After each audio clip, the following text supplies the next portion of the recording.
This exercise also focuses on spinal mobility, specifically flexion and extension.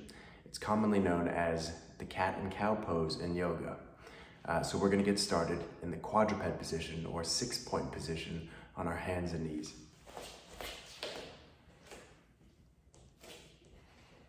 Okay, so my shoulders are going to be stacked directly over my wrists, my hips stacked directly over my knees in this 6-point position. The 6 points are my hands, my knees, and my feet here, right? All in contact with the floor. So from this position, we're going to begin in the cow pose, right? We're going to tilt that pelvis anteriorly, pointing the tailbone up towards the ceiling. So we're thinking, point that tailbone up towards the ceiling, and you can see we create a little bit of an arch here in the lower back.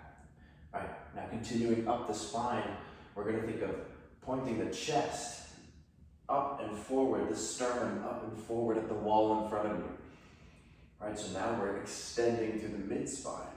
And finally, you want to look with your face up at the wall in front of you.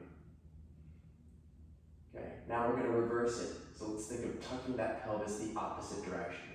You're going to tuck that tailbone underneath, in between your legs, and now you're going to point your chest down between your knees and follow with your head looking down towards the floor.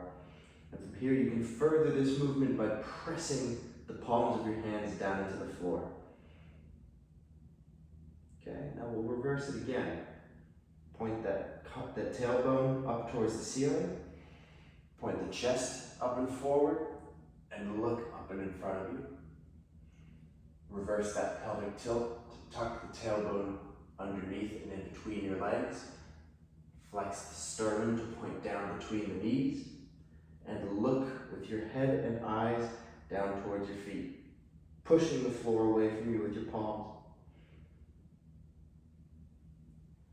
Hold each of these positions for 1 deep breath and repeat 10 times. If you feel fine after 10 repetitions, then continue. If you can do this for 30 repetitions with no significant increase in your symptoms, continue on to the next exercise.